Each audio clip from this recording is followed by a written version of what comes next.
Donc on fait deux grands trous de 20 mètres, un peu plus de 20 mètres de diamètre, parce que la fondation elle-même fait 20 mètres de diamètre. Et dans ce cas-ci, on a mis des inclusions, donc c'est comme des pieux mais plus légers. Donc on fait des grands trous dans le sol pour remplir de béton, pour stabiliser le sol en dessous. Il y a ça à cette éolienne-ci et à l'autre. Et alors ensuite, on met une couche de béton de propreté et puis on commence à couler le béton. Et donc c'est un cylindre et puis un cône. Et à l'intérieur de tout ça, on met ce qu'on appelle la cage d'ancrage, qui est un cylindre avec des barres métalliques. Donc la cage d'ancrage est dans le massif de la fondation et c'est là-dessus que l'éolienne vient se placer après.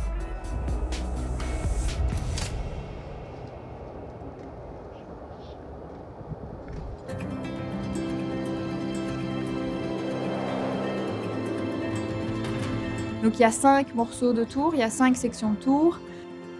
Et puis en haut, il y a le rotor. Et à l'intérieur du rotor, il y a le moteur. Et devant, il y a un capuchon sur lequel on met les 3 pales.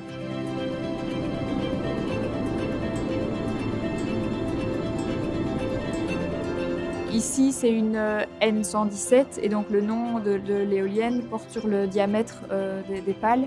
Donc ça fait 117 mètres de diamètre. La hauteur totale, c'est presque 180 mètres. Et alors, jusqu'au centre des pales, donc jusqu'au hub, ça fait 120 mètres. Donc on a 2 éoliennes de 3,6 MW chacune, qui nous permettra de produire énormément d'électricité verte pour la région. Donc nous, en tant qu'usine, on va consommer à peu près 1/5 de l'énergie produite par ces éoliennes. Et le reste de la production passera sur la ville.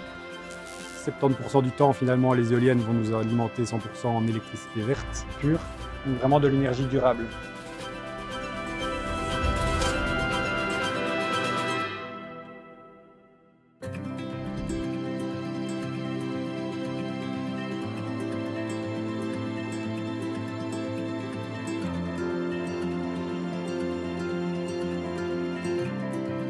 Donc au niveau de l'utilisation de l'électricité par Unilin, l'électricité des éoliennes est acheminée jusqu'à la cabine, donc l'électricité va jusqu'à la cabine. Alors selon les besoins électriques d'Unilin, une part de l'électricité va chez Unilin et l'excédent va vers le réseau.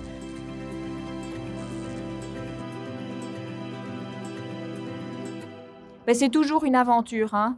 Donc à chaque fois, c'est assez unique. Il y a toujours des contrariétés, des délais, des choses qui se passent bien, pas bien. Heureusement, humainement, ça s'est bien passé. Et donc, on est passé au-dessus et on est arrivé à un résultat très positif. Le rôle d'Unilin, finalement, dans le montage des éoliennes, c'est rendre les choses possibles. Engie est ici un petit peu sur un site qu'il ne connaît pas, c'est pas chez eux, donc il n'a pas les nécessités pour faire le montage. Et donc, notre rôle, c'est de rendre tout ça possible en continuant à travailler normalement.